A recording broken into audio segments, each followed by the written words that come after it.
গরুর মাংসের কালো ভুনা কিংবা গরুর মাংসের খোয়াব অনেকেই অনেক নামে বলে, তবে আমি এটাকে কিন্তু গরুর মাংসের কালো ভুনাই বলবো, কারণ আমার কাছে এটাকে কালো ভুনাই মনে হয়।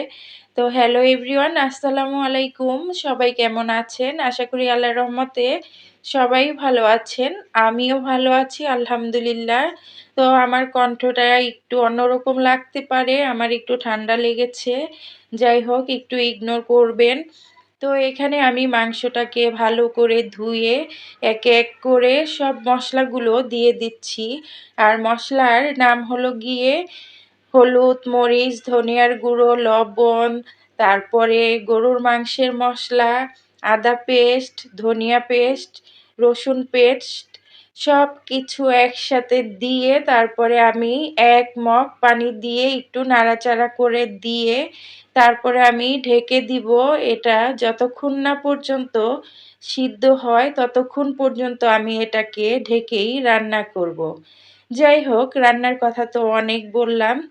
তো আপনারা আমার ভিডিওগুলো সবসময় দেখেন কিংবা আমার ভিডিওতে লাইক কমেন্ট করেন কেমন লাগে আমার ভিডিওগুলো। যদি একটুও ভালো লাগে তাহলে জানিয়ে যাবেন, তাহলে আমি একটু খুশি হব, একটু মনে শান্তি লাগবে যে না, আমার আপু ভাইয়ারা খুব প্রশংসা করছে আমার রান্না দেখে। যাই হোক, কথা বলতে বলতে কিন্তু মাংসের পানিটা একদমই শুকিয়ে এসেছে, আর আমি এভাবেই আর কি মাংসটাকে ভালো করে ভেজে নিব। এখানে কিছু তেল দিয়ে দিয়েছি, তারপরে আমি একে একে সব মাংসগুলো দিয়ে এপিট ওপিট করে ভালো করে ভেজে নিব এটাকে। আর যত ভালো করে ভাজতে পারবেন খেতে ততই ভালো লাগবে। আর খেতে কিন্তু সত্যি খুবই মজার ছিল।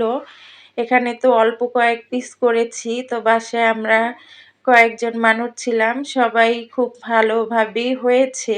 সবাই ৩ পিস ৪ পিস করে পেয়েছি।